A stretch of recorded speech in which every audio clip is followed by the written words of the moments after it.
Septembre 1978. Alors, je commence à jouer. Là, je ne jouerai pas les pièces que je jouais à l'époque parce que hein, c'était une autre affaire. Tu sais. À l'époque, je jouais des...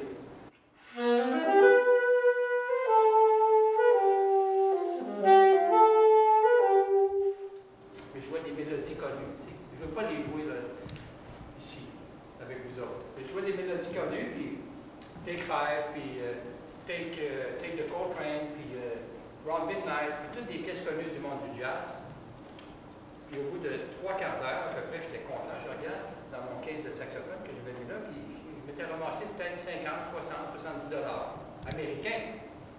C'est considérable. Tout le monde me donnait de l'argent, je capotais. Est-ce que j'ai le droit de dire que je capotais? Puis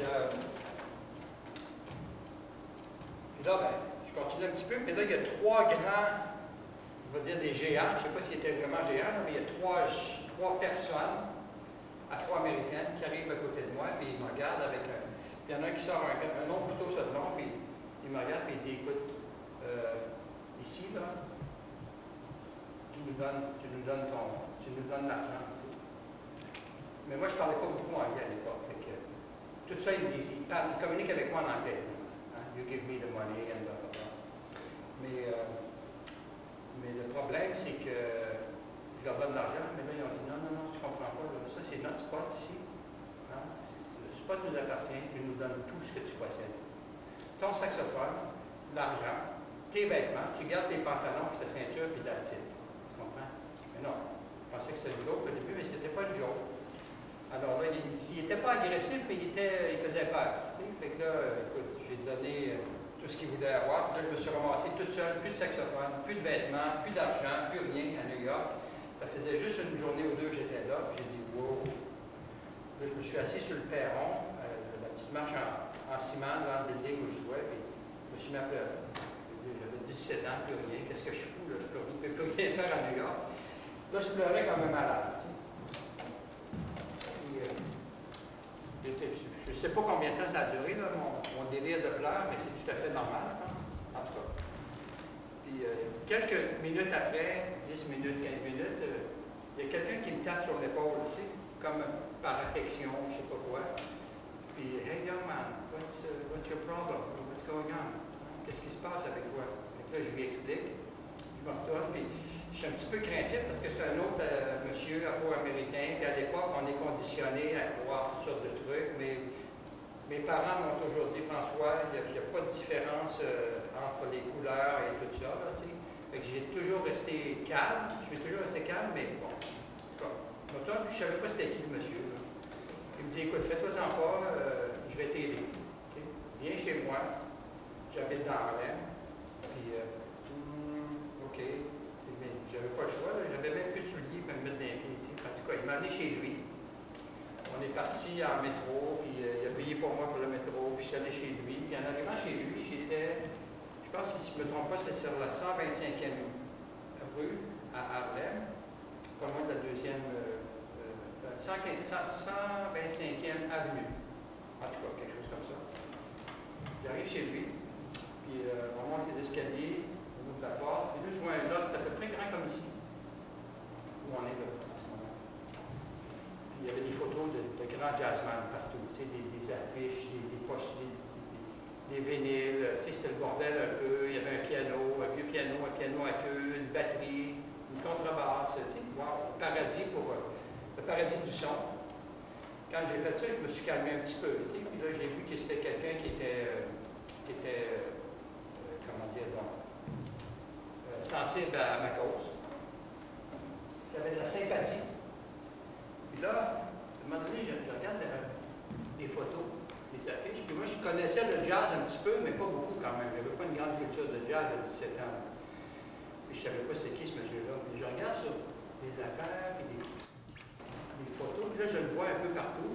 Puis là, il me dit, regarde, mon nom, c'est Ornette Coleman. Puis il dit, toi, c'est quoi ton nom? Puis tout ça. Ornette Coleman, ça ne me dit absolument rien. Mais là, je vois que ses disques, il voit qu'il y a des disques avec lui sur la pochette de disques. Ornette Coleman, puis tout ça, puis écoute, de fil en aiguille, j'apprends à connaître Ornette Coleman, puis j'apprends maintenant, aujourd'hui, je peux te raconter cette histoire-là parce que là, je sais c'est qui Ornette Coleman. Mais à l'époque, je ne connaissais pas. Mais bon, il me prête un saxophone. Pendant toute la discussion, on finit par se familiariser. Je suis resté avec lui pendant, je ne me souviens plus combien de temps, peut-être 7 jours, 8 jours, 9 jours. Il m'a hébergé sur un divan avec une couverte, puis mais avant ça, le lendemain, il me dit, François, il dit, le lendemain, il m'appelait Frankie, je pense. Frank ou Frankie, en tout cas.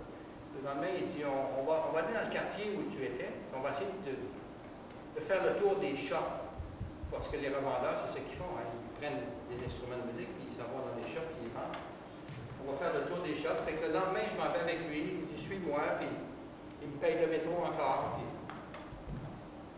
il dit, on fait le tour des shops. Puis là, on arrive dans une shop qui est peut-être 4-5 étages, qui s'appelle Sam Ash. Sam Ash, il vend des instruments de musique, des guitares au premier, des drums au deuxième, ainsi de suite. Puis rendu au 5e étage, je pense que c'est des brasses ou des instruments à vendre.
Ça m'a fait, tu sais, j'ai eu un drôle de sentiment, j'ai eu des frissons, mais en même temps, j'ai eu peur parce que je ne savais pas s'il allait nous attaquer ou quoi que ce soit. Puis là, Arnett en anglais, tout se passe la scène en anglais. Puis moi, je comprends la moitié d'anglais à l'époque. Hein. Mais tout se passe en anglais, puis Arnett, il dit, listen, man, you know, I've told you before and then for many times, you don't steal a musician. You don't steal the belonging of the musician. The musician is more poor than you are. Les plus pauvres, les musiciens, tu voles une bande, tu voles qui tu veux voler, mais vole pas un musicien ou un artiste, ça n'a pas de bon sens. Alors là, ils ont pris le saxophone qu'il y avait avec eux autres. Ils ont pris et ils me l'ont redonné.